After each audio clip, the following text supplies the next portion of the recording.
Thanks everyone for joining us online. My name's Elise Witter and I'm the chair of the AMAQ Committee of Doctors in Training. This is Anthony. Hello everyone online. Thank you for joining us. I'm Anthony, one of the chairs of the Industrial Relations SIG in the Council of Doctors of Training.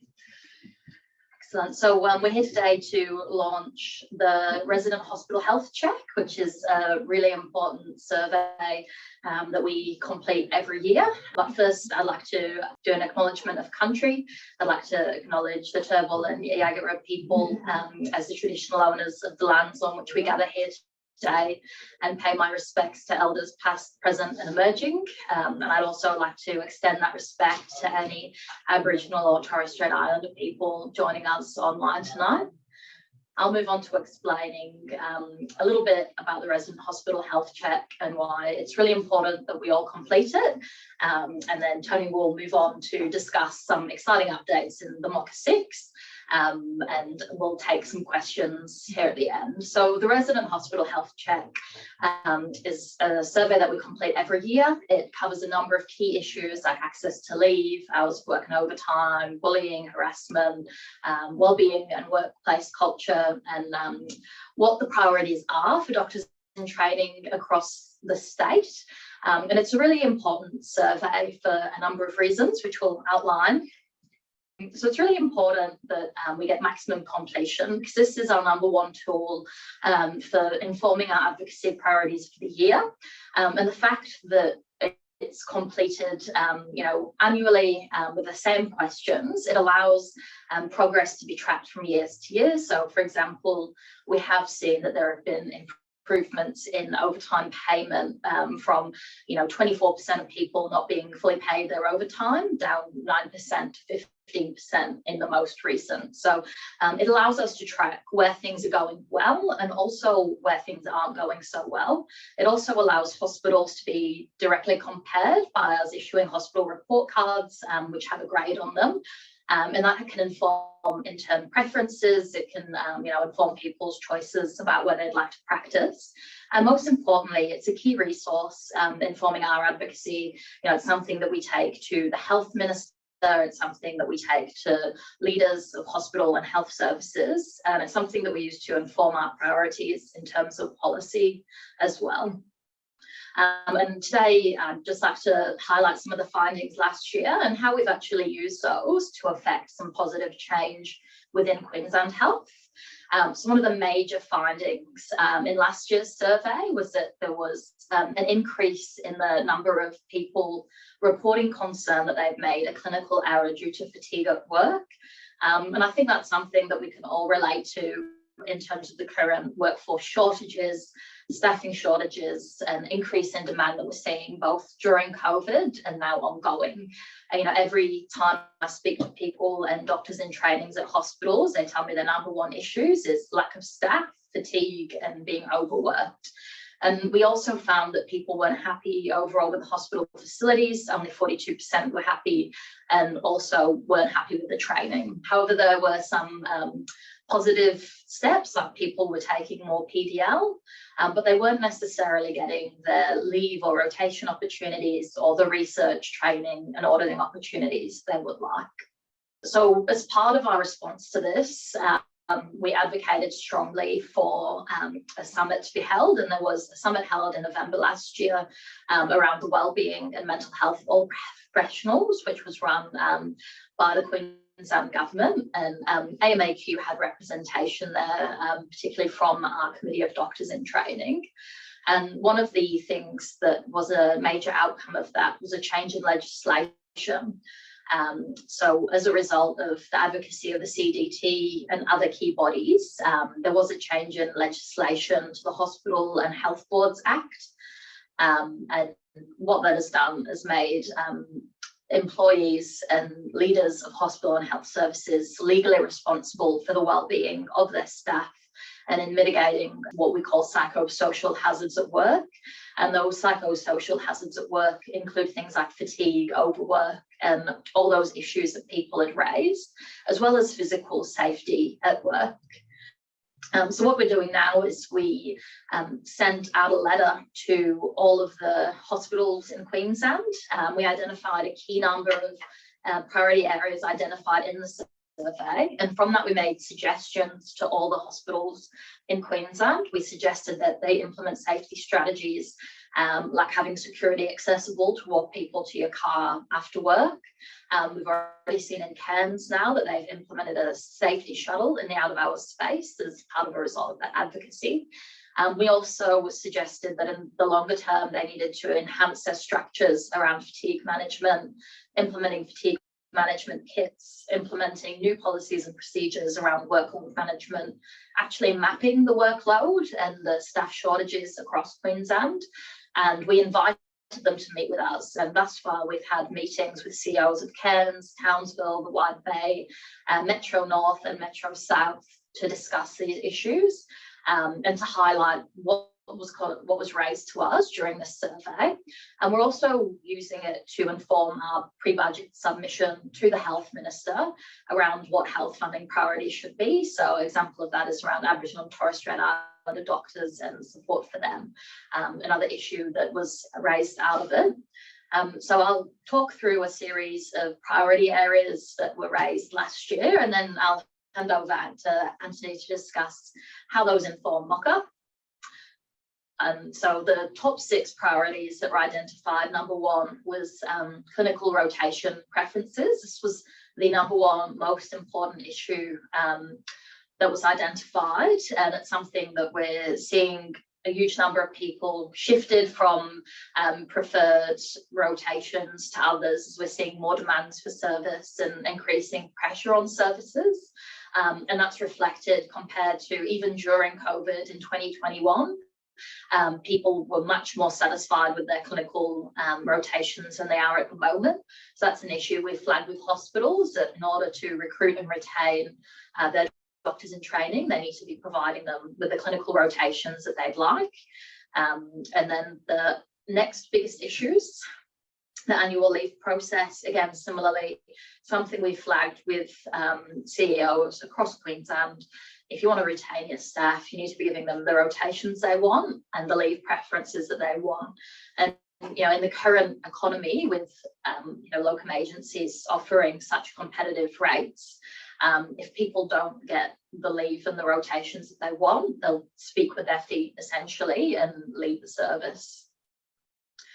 Working a standard fortnight was identified as the most important priority area, with 16% of people working in excess of 24 hours of overtime per fortnight on average, which is a huge amount of additional workload. And part of our response to that during MOCA negotiations was to make overtime payment more accessible, which I believe links into the next priority. So the additional concerns people had were not being paid for unrostered overtime. That's something that did really inform MOCA negotiations, and that I'll let Anthony talk about later, and how we try to make overtime payments more accessible to doctors in training. Again, I'd just like to thank everyone for your time this evening. And what I'll do is I'll hand over early to Anthony. Sure. Hopefully everyone's been given a pretty good understanding of how this survey is really important. It really informs our advocacy. It's your voice to political leaders, to hospital and healthcare leaders. And the more voices that we have, the more completion we have, the stronger our voices for advocacy. So we really, encourage you to complete the survey, get your friends to complete the survey, distribute it widely, and we can then advocate for what matters to you. Speaking of advocating what matters to you, I'll hand over to Anthony to provide some updates. Anthony was very involved in the negotiations for MOCA 6. And he'll just take a moment to highlight some of the key changes that are relevant for doctors in training. Yeah, thank you so much, Elise. Thank you, everyone. Again, I'll just echo sentiments of being online tonight. Interns, house officers, registrars, everyone has an opportunity to really provide their voice into our advocacy goals here at the and with our partners at ASMOFQ. As Elise said, I was at the MOCA negotiations for better part of almost a year, and through essentially this information from you guys, we crafted what is essentially the MOCA 6 today. A couple of key things specific to RMOs that came up in the, I guess, surveys and particularly the resident hospital health check are things like your rosters and the rostering patterns. An example was that, you know, certain hospital health services were rostering people on for about 6 days because there's a 7-day clause where you get 96 hours off if you've done 7 days, but hospital health services were rostering you on for 6 days and getting you straight back to work on the Monday, which, you know, is very fatiguing. And so, you know, these things really spoke to us, and we addressed that through new changes where that, you know, if you have 3 evenings or nights, you should have 48 hours off afterwards, so that, you know, it's not just about the 10 hours that you have, it's also about different types of fatigue. Speaking to fatigue, there's a Queensland Health-wide sort of investigation into things which cause fatigue, and hopefully this will drive changes for the MOCA 7 as well. I think, you know, industrial relations is a big area, and there's a lot to speak about when it comes to that. So I think from my end of town, I won't harp on too much more about that, just that, you know, the back pay should have started to land now in your last paycheck. Do get into contact with us if there's any issues around that. There's something called a cost of living adjustment payment, which will be coming in September, and that will be a further top up directly into people's bank accounts if, you know, if you're still like an ongoing employee around all of that. Again, please contact us if there's been any questions or issues around all of that. I think, you know, very simply, just to say again that, you know, this is your opportunity to talk to a third party outside of Queensland Health and really give a frank account of what's happening in your hospital. It informs not only us, but whole of government and all the executive leaders when it comes to sitting down with them and going, hey, look, this is the data from the people who are very literally the front line of things. It's that direct connection between you and the executive leadership teams of not only the hospitals, but the state as well. And I think this is a great opportunity. Your individual voices crafted the MOCA, and, you know, your individual voices have the opportunity to, you know, make huge changes for the better. So yeah, thanks so much, Elise. Yeah. Thanks. Do you want to, I know that a lot of people were very interested in the changes around overtime claiming. Yeah. Could you speak to those a little bit? Absolutely. So another thing we noted in sort of all of our surveys in the resident hospital health check was that claiming overtime can be daunting, firstly, and there's a lot of, I guess, you know, asymmetry in terms of that, who allocates or ticks off on your overtime, so to speak. And so one of the other key changes we put into the MOCA was that there are certain situations where where you put in an AVAC form, it should automatically be approved. Things like, you know, deteriorating patients, if you're stuck in operating theatres, if you've been asked to, you know, assist in a medical emergency, inter-hospital transfers, all of it is you can find that list within the MOCA itself as well, and it certainly takes away that pressure or that any coercion from the side that I think often a lot of residents or registrars who are trying to get onto a training program that they really want to get onto, it takes away from that oh, maybe I shouldn't be claiming this. Where it's automatic now, like, you know, if you put in that AMAC, it should be approved without any, you know, consideration of any other factors, given that this situation has occurred. Yeah, and I think you make a really important point there that, you know, it's easy to feel vulnerable as a doctor in training because you are relying on people's references and, you know, on your reputation within the hospital. And again, I think that's where issues like and resources such as the resident hospital health check, you know, can really provide an opportunity for you to anonymously raise your concerns without fearing that backlash that, you know, shouldn't be there, but which people do understandably fear. And, you know, whistleblower protections are another thing that we're working on at the moment. So I'd just like to take again the opportunity to thank everyone for attending tonight. I know we're all very busy. I'll open the floor to questions, and I see we've already got one in the chat from Alex Norrie. So he's asked, are there any simple resources like an A4 PDF that simply explains the new overtime conditions, please? Such would help to spread awareness. I'll hand that one over to you. Yeah, absolutely. Thank you for the question, Alex, and absolutely very pertinent point. I think in the past we've had information pamphlets disseminated about what your rights are, essentially under a Know Your Rights campaign, and we're looking to do exactly the same sort of thing.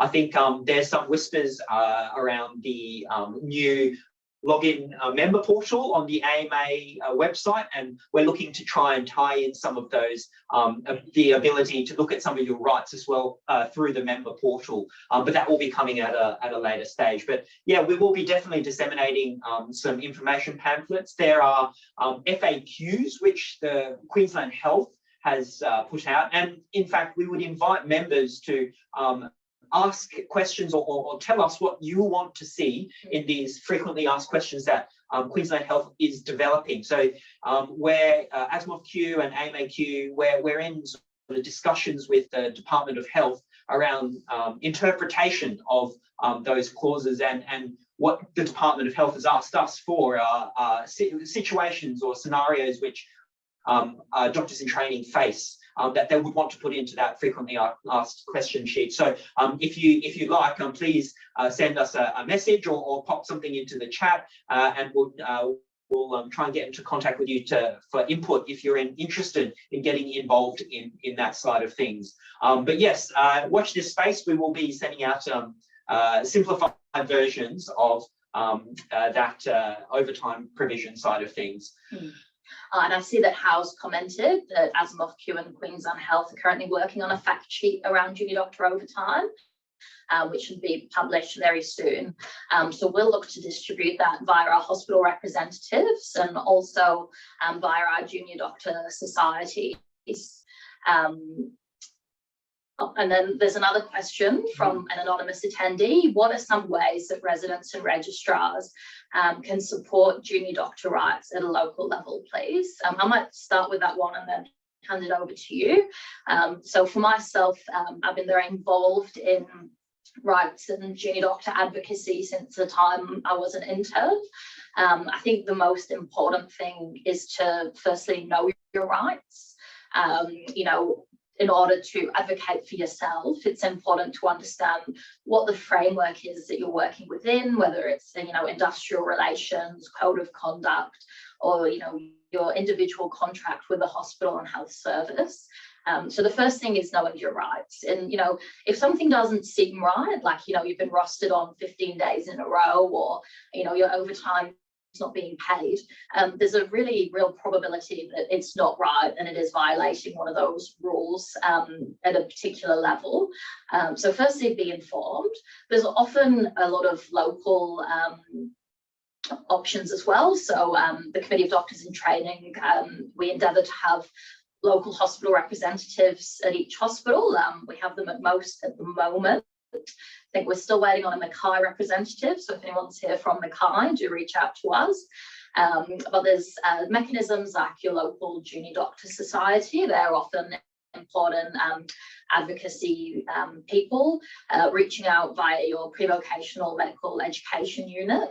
And I think just, you know, if you come across a situation, it's likely that other people have come across a similar situation, so that sharing of information with your colleagues and standing up when things aren't right, you know, through direct feedback, whether that's via junior doctor society, whether that's direct to, say, the rostering officer who's, you know, making rostering practices that don't align with MOCA 6. And you know, there's lots of different mechanisms that you can take locally. Obviously, you can always reach out to the Committee of Doctors in Training or to ASMOFQ directly if there's concerns around your rights, as well as distributing the information resources that we're making. Anthony, do you have anything to add to that one? No, I think you covered a lot of the core principles of how to advocate for junior doctors at the local level. Again, I would echo that. Being AMAQ, ASMOF, most people have that combined membership, and you can reach out to ASMOFQ, who are the industrial relations union side of it. So they have legislative powers to enforce things, and so they are essentially the I guess industrial relations union side of it that would communicate with your HR people or the workforce people if there's a major issue. Sometimes it's just someone's missed something. So always, I guess, yeah, I would echo, know your rights and what your rights are. And sometimes just reaching out to your HR in the first instance and seeing what the situation is, getting some more information, but also just reaching out to ASMOFQ and us as well in terms of what exactly do you think, or what's going on here? And I think there can be different interpretations around industrial frameworks. So if you're ever unsure, do reach out to ASMOFQ and take their professional advice. And then I see there's another question from Grace that she's had a lot of specific questions regarding the pay changes within the MOCA 6 from fellow RMOs. Where is the best place to go to try and access some answers for these questions? Yeah, great question, Grace. So the pay changes, there was an email that went into my sort of mass of Queensland Health emails out there. It does actually have a few PDFs and things like that attached around the specific pay and what you're getting and the COLA payments and all of that sort of stuff. That should be coming through our fact sheets as well, and ideally we'll have a bit more information around that. I think the specific questions would probably just be to encourage them to reach out to us. I think it's if it's very specific about a situation or very happy to take those questions directly to try and help the particular people out. So yeah. I think there's been a bit of discourse around people thought they would be getting more back pay than they have, and you'd explain that to us during the last meeting. Yeah, absolutely. So everyone might have calculated it as so we were meant to essentially get a 4% pay raise, but I guess that 4% is over the year, if that makes sense, from July last year, and in fact there was I guess you could call it a administrative pay raise already in September. So part of that 4% was already sort of given back in September last year. So the actual incrementing amount has taken that pay rise already into account. So perhaps people might have noticed that. The other thing is that the COLA payments, people might be asking, oh, where are the cost of living adjustment 3% payments that we were promised, and that's still being worked through and coming out in September. So it's actually been split out, I guess lump sum into a few smaller bits and bobs. So unfortunately not a massive chunk into your bank account, but it will eventually add up over the year. So yeah, and we've got to be grateful for a pay rise. Absolutely, yeah. It is very competitive in the overall scheme of workplace pay raises. So we're very privileged in that essence. Yeah, definitely. Yeah. And then there's a question about how do we find out who our local rep is. So it should be on our website at the AMAQ. If you go to the committee section, to Committee of Doctors in Training, there's details about who's in the committee as well as who the hospital reps are. We've actually had a number of new representatives sign up recently in the West Moreton region, Townsville and Rockhampton. So I will double check with the team and make sure that everyone's up to date. You can also email me directly at cdtchair@amaq.com.au, which hopefully is also on the website. Otherwise, we can distribute those details as a follow-up email after the webinar. But yeah, it'd be great if we can get everyone in touch. There are a handful of sites who don't have a rep, and again, we're always on the lookout to have that grassroots awareness of what's going on. And then there's a question It is common for a PHO or registrar to be the sole doctor at their level in after hours or weekends in a department. A 30-minute break is deducted from our shift duration. Does the AMA have any advice on how it can be addressed at a statewide level? In other states, this seems to be addressed by having paid meal breaks. So my understanding, and correct me if I'm wrong here, Anthony, is that obviously the MOCA allows for 30 minutes free from work as an unpaid meal break. And if you're unable to access that, you should actually AVAC that and then have the meal break paid. I'm not sure if there's any statewide movements around that. Not at the moment. I think we did highlight that often people are so busy that they struggle to have a bit of downtime in those particularly long hour shifts. Again, the advice that we got from Queensland Health was that they were very willing to pay your meal break, but you should AVAC that. And you'll notice on the AVAC form there's like a little column that says meals or like rest or break. I can't quite remember the exact term. If you just put no, they will pay a meal break there. Obviously, in the setting of there is a degree of responsibility for us to try and take that, a meal break, and be free from work commitments. But oftentimes it can be quite challenging when you're the sole PHO or registrar. So absolutely, this is how all of that information is audited. The hospital health services have audit mechanisms to see the overtime and the meal breaks and all of that sort of stuff. So this is your way almost to communicate with your executives and your department leadership to say, hey, I'm not getting meal breaks here. Can we try and do something to address that? And I would also add, fill in the resident hospital health check and highlight that as an issue. Absolutely. And then, we can determine if we need a statewide approach towards it. In the meanwhile, definitely AVAC it if you're not getting your meal break that you are entitled to. You are entitled to be paid for it if you're not able to take that. So the next question, back pay calculations do not seem to provide a clear breakdown of how it is calculated, and as a result, no way of checking if it is correct. Does AMA know if we will be back paid superannuation? Ooh, that's a curly one. I'm not entirely sure of that, but I know we do have Dr. Hao Tan on the line from ASMOFQ. How did you have any idea around superannuation?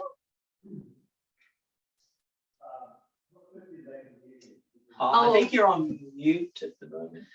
Hal's just trying to enter the chat there. It's hard to get someone to speak on a webinar, please. We might see if we can grab them in person, and then we'll move on to the next question in the meanwhile.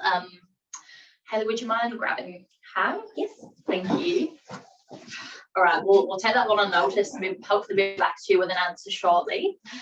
So the next question, the feedback among my doctor in training peers is that the AMAQ fees are unaffordable. I personally do not agree with this view and encourage people to join. What are some ways to challenge this misconception, please? And is this pay issue one of them? Well, absolutely. I think, as doctors in training, we're not making huge amounts of money. We're all conscious about our budgets, particularly with the current cost of living crisis. However, when you think about AMAQ membership, not only are you supporting the work of the ASMOFQ, getting yourself direct access when you're having any issues like this. You also get a number of other perks, so things like our junior doctor conference, subsidised, our doctor in training ball, which we're hosting this year, as well as a number of other membership benefits, like, I know JB Hi-Fi, various hotels, there's membership benefits for a huge range of things that you can get discounted. We're also implementing a number of giveaways this year as well. So there's a lot of benefit to being a member, and I think particularly around the access that it grants you to ASMOFQ and the fact that you are supporting, these negotiations, you're supporting these pay rises, and if you personally have issues around them, you have that access to ASMOFQ. Did you have, and I believe there is actually currently a 18 pay for 12 months, get 18 months for the same cost. So if you're not a member, now's a good time to join. And if you are referring your friends, you do actually get, I believe, a 25% discount per person you refer. So if you find a few friends who join, you're basically getting a free membership. So there's often deals, and at the end of the day, the membership is also tax deductible. So I personally, having just submitted my tax, have found it really helpful. It's like I've paid for nothing because it's come off my tax return. And I see these sorts of memberships as investments in my professional development as well as the development of the profession overall. So we've just got Hal here. Hello. If you I'm off screen. Yes, he's off screen. Off screen, yeah. Off screen. How are you able to respond to that question around superannuation? Yes, but could I actually just say something? Oh, absolutely, yeah. On the last question. I mean, I think I know that that cost of living, and certainly that's why we've got the COLA. I know cost of living is high, but I really do think that being a member of both AMA Queensland and ASMOFQ is very worthwhile, and we do provide a great degree of value for those membership fees, even though they may seem high just from a numerical point of view. Basically because we fight for the profession, we do the negotiations for MOCA, every 3 years, and then in the intervening periods we're continually monitoring and maintaining and upholding those provisions that are in the MOCA and the award and all the other industrial instruments and documents. And that they're very relevant to a very large number of doctors. So as I say, it's very important to be a member, and I think we provide excellent value for money in that regard. Going back to the question about super, so any ordinary time earnings is superannuable. We are getting some advice because, interestingly, because the back pay has been paid outside of the financial year that it was calculated on, for those part of the webinar, know that the super contribution and the rules around super have changed as well recently. So there is, I believe, some advice from the ATO that because back pay has been paid in this financial year, that the current level of super, because it has gone up in this financial year, should apply, even though that back pay is for work done within the previous financial year. So rather than confuse everyone tonight, we'll just continue our discussions with Queensland Health and also obtain that formal advice, and we'll put something forward on our website with respect to super. Yeah. And the exact amount of super that you'll receive. It still sounds like it's in progress in terms of nutting out the exact approach to the superannuation. What I'm hearing is that super will be paid. It's just what rate will it be paid at is still under discussion. But check out the ASMOFQ website for the most up-to-date details on that one. And then next we have a very specific question. Someone who is leaving Queensland Health for 6 months on a private placement and may or may not come back to Queensland Health. Are they still eligible for the September backdated payment? And what is the September payment? It would be the COLA cost of living adjustment payment. I think it's a bit of a specific question, and I think there are a few nuances specifically around whether the person has been specifically seconded or they've taken a pause from their Queensland Health employment and then decided to apply directly to the private hospital. There's a few nuances around that. I think probably the best way for a more formal answer is to contact ASMOFQ, and they will be able to guide the person because it's a bit of a two-way discussion. We need to get an idea of the specific sort of fit in the contract side of things. I do know, for example, if you leave Queensland Health and come back to Queensland Health, a lot of your provisions are preserved, and that's something that was enshrined in the MOCA a couple of MOCAs ago, I believe. So again, speaking to that value of being a member, it's the opportunity to to guide, us in areas that you want us to advocate for and push for in terms of improving conditions. Yeah. So. Great, thank you for that one. Did anyone have any more questions for the chat?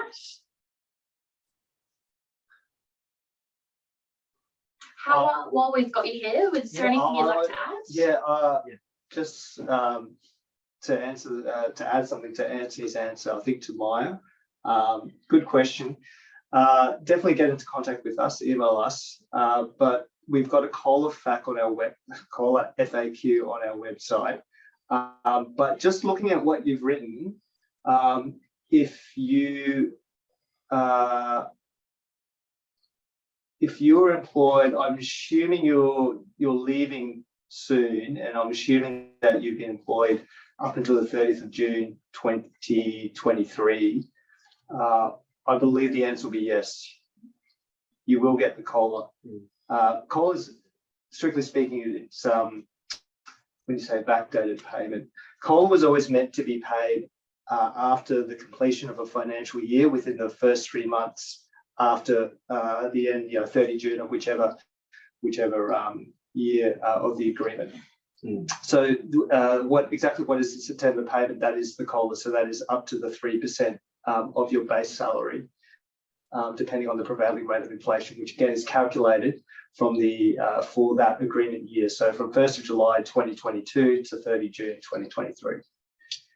So basically what ASMOFQ have negotiated is that because inflation has gone up, we'll also get a top up of our wage. Is that correct? That's correct. Yeah. Yeah. And that's what the COLA is. Yeah. For those who like me, still getting used to all the acronyms. There's a lot. Yeah. I know it's a bit hard without sort of a normal Zoom meeting. I know this is a webinar format, so definitely get into contact with us, Maya, and we can have a discussion. It's a bit easier if we can have a better back and forth.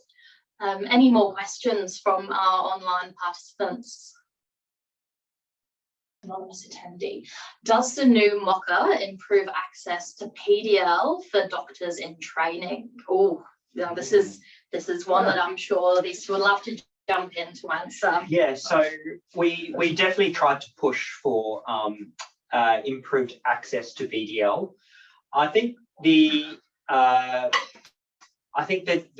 challenge is there's a lot of PDL floating out there, and there was no specifically new clauses in the PDL, because access to PDL is something that I think needs more enforcement rather than specific legislative change, if that makes sense. Oftentimes the struggle is, I want this PDL, and you probably get shunted into annual leave instead. And so I think ASMOFQ is someone that can help you in that PDL space of things. PDL, strictly speaking, by the definition of MOCA, should be anything that contributes to your professional development.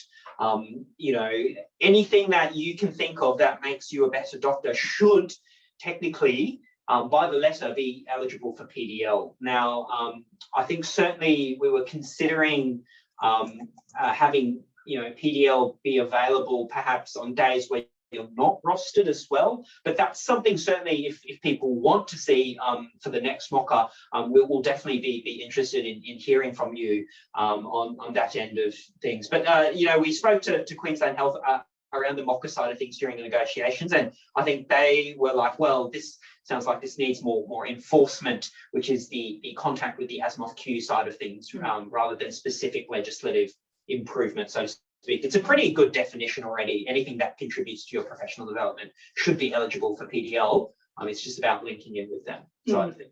Yeah, and I'd add that one of the goals of our education and training special interest group this year is actually to develop some fact sheets around what is eligible for access to PDL, and to distribute those through our hospital representatives. So hopefully that will give people a bit more information when they're advocating for themselves in terms of PDL. And again, when you're a member, you can always approach ASMOFQ if you're having issues with access. PDL is also a big topic within the survey.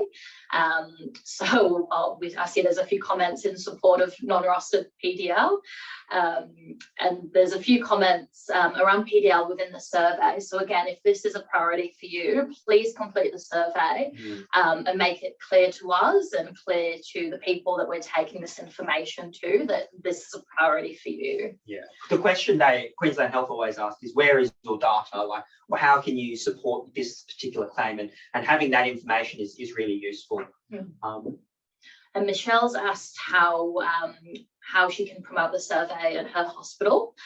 So I think there's lots of different ways to promote the survey at the hospital. We'll be distributing posters.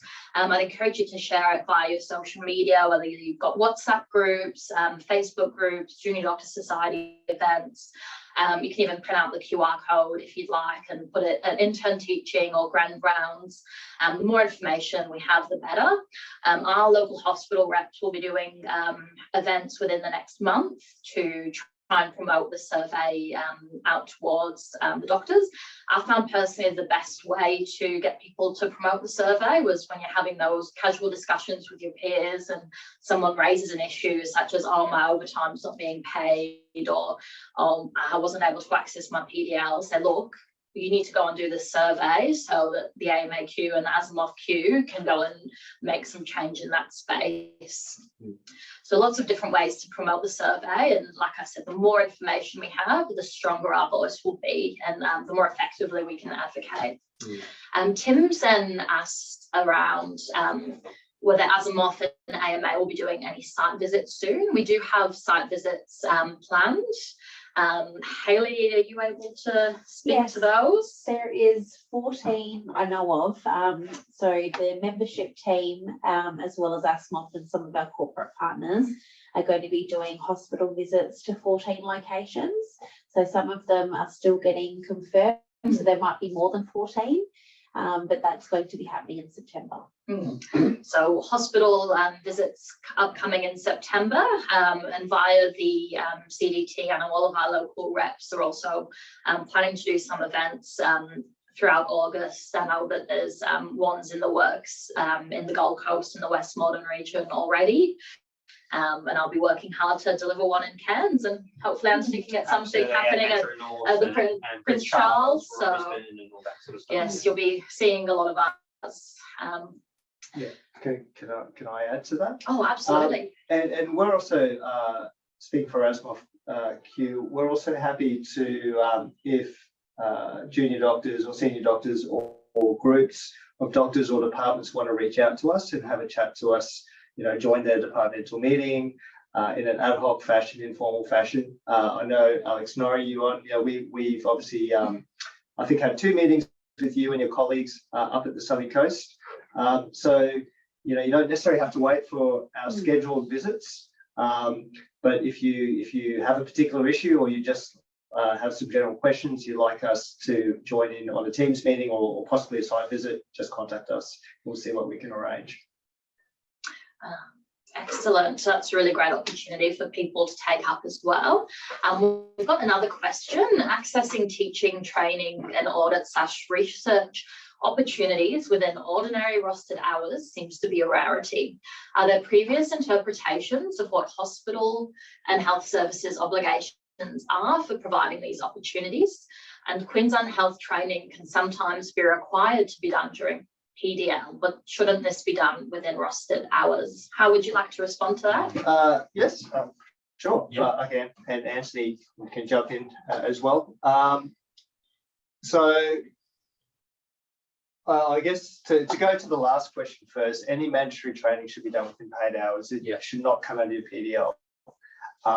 We interestingly had an issue, I think, I won't mention the hospital, but one hospital was going to ask their new starters, their new junior doctors, to do some mandatory training before they were actually contracted, or their contracted start date. And I think a number of doctors got into contact with us, and we fixed that so that they were actually going to be paid for that mandatory training before they started. What was the other bit? I guess obligations for providing training, research opportunities. To answer that part, interestingly, and this sort of ties into, I think, the other PDL question, or one of the previous PDL questions. One of the about access. Does MOCA improve access to PDL for doctors in training? I just want to add to what Anthony said or replied to that question. We actually did get a number of clauses added with respect to professional development, which is in part 7 of MOCA 6, and that's roughly page 2930, where we had the statement of intent for Queensland Health to recognise professional development, education and training as core values. So that's a new thing in MOCA 6, and certainly that's something that we can use to push forward. I guess the MOCA and the award don't prescribe in a very specific way the number of hours or the type of teaching that should occur for the different levels of junior doctors. However, we know that particularly during COVID, that those particular activities and rostered hours have suffered.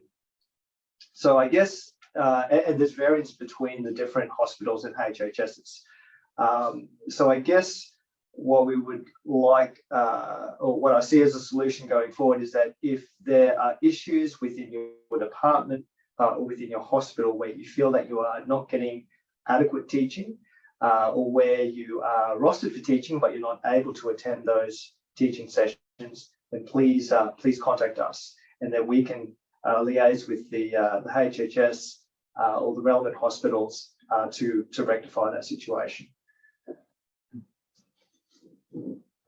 So hopefully that has answered that question, and we've also got a message of support from Alex, who's thanking Hal and the team for their education and input over the last year at the Sunny Coast. So thanks for that, Alex. It's great to see the impact that we're having out there, and I think that's about all we have time for today, and there doesn't seem to be any further questions, so we'll leave it there. And again, thank you for your time, and I'd just like to reiterate the importance of taking this survey and sharing it with your colleagues to ensure that we have the key priority areas for our advocacy and to take into the next MOCA negotiations. And your voice is really important and we want to hear it.